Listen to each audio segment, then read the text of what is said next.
Hello, Johnny Rotten here. We are developing as a species the same way that we do as an individual. And I'm here to show you another example of that. As you can see here, as we've gone through time, we have had our developmental stages, which if we follow this, we end up right here in adolescence.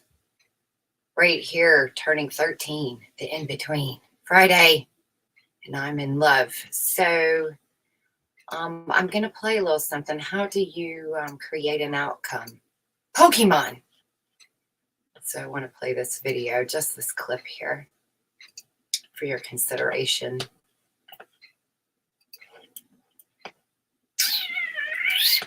Here we go. Oh, I'll be big.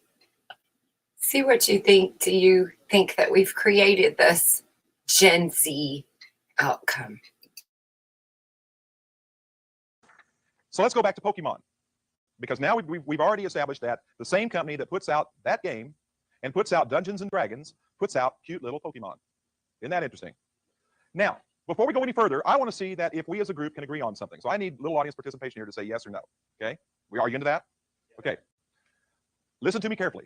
If we examine the characters of this particular program, and they are the kind of role models that we want our kids to be watching. In other words, if this whole game, the characters of this game, the monsters, this whole premise of this thing actually goes to establish the kind of values, the kind of standards, and the kind of morals that we want our kids to have when they reach adulthood, that it's okay.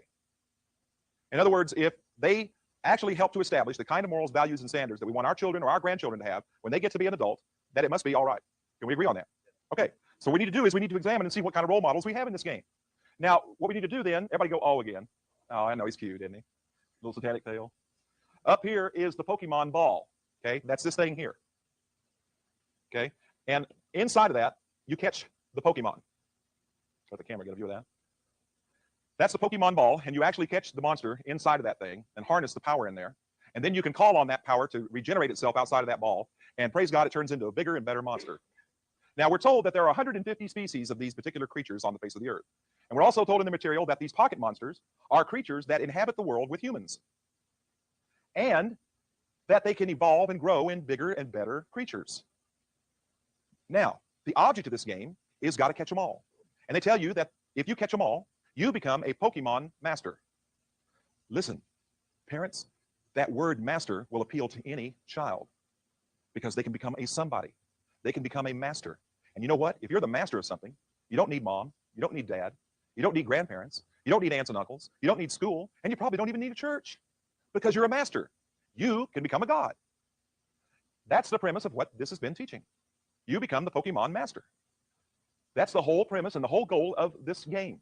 Now, this is the main character right here. He's called Ash Ketchum. Not Hal Ketchum, but Ash Ketchum. Okay?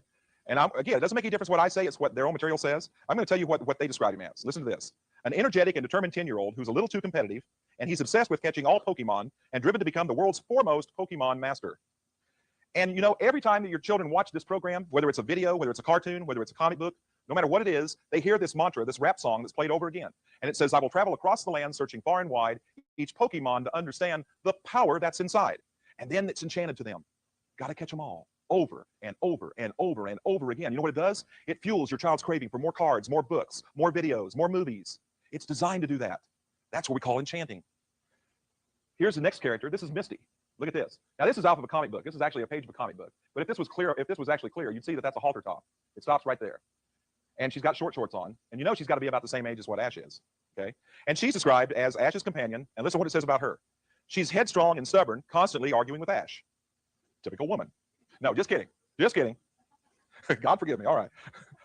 Frivolous spirit. That's what it was. And here's Brock over here in the corner. And Brock is by far the most hormonal, because his fascination with the opposite sex many times gets him or the group in trouble. Well, then there's Pokemon trainer Gary. And Gary's not pictured in here, but Gary is a real self-centered jerk. He's vindictive and he's obnoxious. And then there are two characters, and one's called Jesse and the other one's called James. And listen to what it says about them. It says, prepare for trouble, make it double. Jesse and James are an evil gang looking to steal rare Pokemon. Jesse and James are stuck up, fashion conscious. And you know what? In the program, they're also prone to cross-dressing. Now, if you don't know what that means, That means that if you feel like you're a woman in a man's body, you wear women's clothing. You dress like one. If you're a woman who feels manly, you wear men's underclothing and dress like one. Cross-dressing. Oh, what kind of role model would that be? Okay, now remember at the first, I think that's enough right here, because I think we've got a pretty well good establishment on this thing. Remember that I said that if the characters were the kind of role models that established the kind of values, standards, and morals that we wanted our kids to have when they got to be an adult, that this game or this particular thing is okay. Remember we said that? Okay, so let's examine what we got. Let's see. Headstrong, stubborn, quibbling, self-centered, vindictive, obnoxious, hormonal, sexually preoccupied, evil, thieving, cross-dressing jerks. I don't know about you, but I mean, even if I wasn't a Christian parent, I wouldn't want my kids to grow up with those kind of traits. Then we have to actually say that the characters of this game don't biblically stand up, do they? In other words, they don't represent the kind of values and standards we want our kids to have. And they're definitely not the role models we want our kids to be. But these are the characters that our children are identifying with day after day after day, playing this game, watching the car. Identify with. What an interesting word he used. So is it Pokemon's fault? Possibly. Double digits. They're in their double digits. 10, 11, 12, 13. Stand by me, 13. Coming of age. What were they being told coming of age into? Very interesting. Joni out.